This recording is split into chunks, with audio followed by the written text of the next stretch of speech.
Hello people, ఈరోజు నేను మీ ముందుకి కొన్ని ఇంట్రెస్టింగ్ ఫ్యాక్ట్స్ అయితే తీసుకుని వచ్చేసాను. అవి ఇంట్రెస్టింగ్గా ఉంటాయా లేదా అనేది మీరు స్కిప్ చేయకుండా ఈ వీడియో కంప్లీట్గా చూసేయండి, మీకే అర్థమవుతుంది. Welcome to my channel IIT facts. Friends, మనలో చాలామందికి వీడియో గేమ్స్ ఆడే అలవాటు ఉంటుంది. ఏదన్నా వీడియో గేమ్ ఆడిన తర్వాత మీ స్ట్రెస్ తగ్గినట్టు మీకు ఎప్పుడన్నా అనిపించిందా? ఇప్పుడు ఈ విషయం ఎందుకు అడుగుతున్నాను అనుకుంటున్నారా? దానికి ఒక రీజన్ ఉందండి. అదేంటంటే కొన్ని వీడియో గేమ్లు మనలో స్ట్రెస్ని తగ్గించడమే కాకుండా డిప్రెషన్లో నుంచి బయటికి రావడానికి కూడా హెల్ప్ చేస్తాయంట.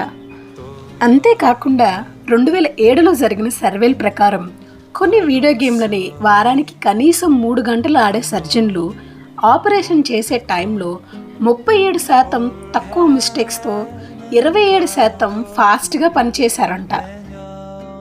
మనందరికీ యూనిక్ ఐడెంటిటీ అనగానే వెంటనే గుర్తుకొచ్చేది మన ఫింగర్ ప్రింట్స్. ఎందుకంటే ఏ ఇద్దరు వ్యక్తుల ఫింగర్ ప్రింట్స్ కూడా ఒకేలాగా ఉండవు. ఫింగర్ ప్రింట్స్ లానే మన నాలుక మీద కూడా యూనిక్ ప్రింట్స్ ఉంటాయంట. అవి కూడా ఫింగర్ ప్రింట్స్ లాగానే ఒకరికి ఉన్నట్లు ఇంకొకరికి ఉండవని రీసెంట్గా జరిగిన సర్వేల ద్వారా తెలిసిందంట. ఫ్రెండ్స్, అది 2017 జూలై 21. ఊరి వాళ్ళంతా ఒక చోట చేరి వాళ్ళ మేయర్కి సంతాపం తెలియజేస్తూ, మేయర్ చాలా మంచి వాళ్ళు, మమ్మల్ని ఎప్పుడూ ఇబ్బంది పెట్టలేదు తెలుసా అని ప్రజలు.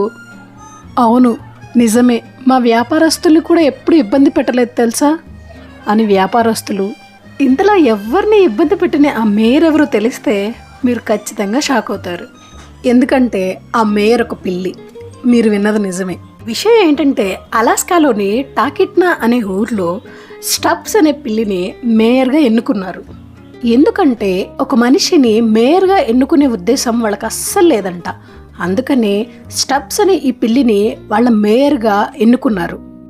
అది కూడా మామూలుగా కాదండోయ్, ఓటింగ్ పద్ధతి ద్వారానే. ఎందుకంటే టాకిట్నా అనేది ఒక చారిత్రాత్మక నగరం. అక్కడ మేయర్కి ఎక్కువ బాధ్యతలు లేనందువలన స్టబ్స్ని మేయర్గా ఎన్నుకున్నారట. మేయర్గా తన పదవిని 15 సంవత్సరాలు కొనసాగించిందట.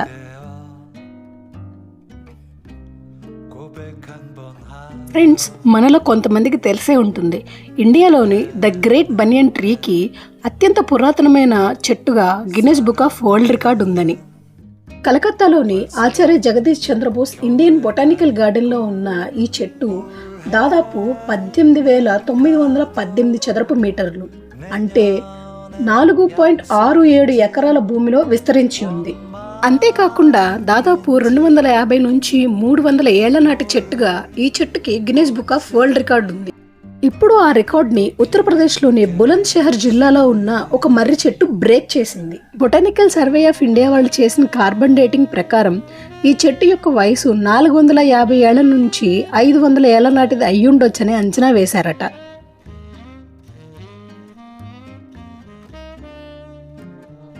ఫ్రెండ్స్, ఇప్పుడు నేను మీకు ఒక చర్చ గురించి చెప్పబోతున్నాను. దాని ప్రత్యేకత ఎంత ప్రత్యేకంగా ఉంటుందంటే అది విన్నాక నేను ఇంత ప్రత్యేకంగా ఎందుకు చెప్పానో మీకు అప్పుడు అర్థమవుతుంది. ఇంకా ఏమాత్రం నష్టపెట్టకుండా మీకు ఈ విషయం ఏంటో చెప్పేస్తా. సెంట్రల్ యూరోప్లో ఉన్న చెక్ రిపబ్లిక్లోని సెడ్లక్ ఓసూరి అనే చర్చ్ అది. దానికే ఇంకో పేరు బోన్ చర్చ్. ఈ చర్చ్ లోపల భాగంలో గంట ఆకారంలో వేలాడే ఎముకల షాండ్లియర్ లైట్లు, పుర్రెల దండలు కనిపిస్తాయి. అలాగే ఎముకలతో రాసిన ఫ్రాంక్ రిట్ సంతకం కూడా ఉంటుంది. ఈ చర్చ్ అలంకరణని చూడడానికి ప్రతి సంవత్సరం 2 లక్షల కంటే ఎక్కువ మంది సందర్శకులు ఇక్కడికి వస్తుంటారట. అంతేకాకుండా 1995వ సంవత్సరంలో ప్రపంచ వారసత్వ ప్రదేశంగా యునెస్కో దీనిని గుర్తించిందట.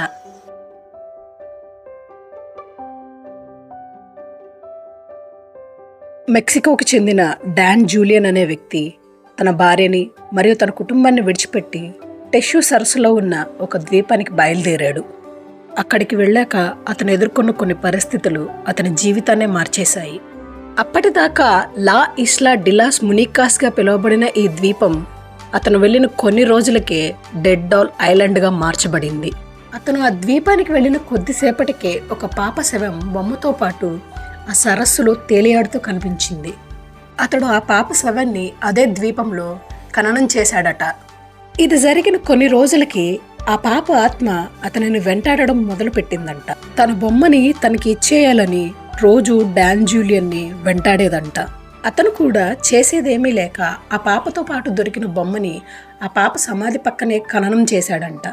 ఆ ప్రక్రియ అక్కడితో ఆగిపోలేదు. తాను పండించిన పండని ప్రతిసారి ఒక్కొక్క బొమ్మని ఆ ఆత్మకి నివేదనగా ఇచ్చేవాడట.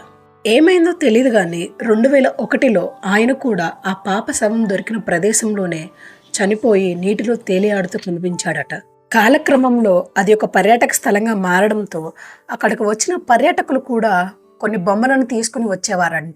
విచిత్రం ఏంటంటే అక్కడ చెట్లకు వేలాడదీయబడిన కొన్ని బొమ్మలు కదిలినట్లు, గుసగుసలాడినట్లు, ఈలలు వేసినట్లు అక్కడికి వచ్చిన కొంతమంది పర్యాటకులకు అనిపించేదట. అది నిజమో అబద్ధమో తెలియదు కానీ ఇప్పటికీ అక్కడికి వెళ్ళే పర్యాటకులలో కొంతమందికి ఇంకా అలానే అనిపిస్తూ ఉందంట.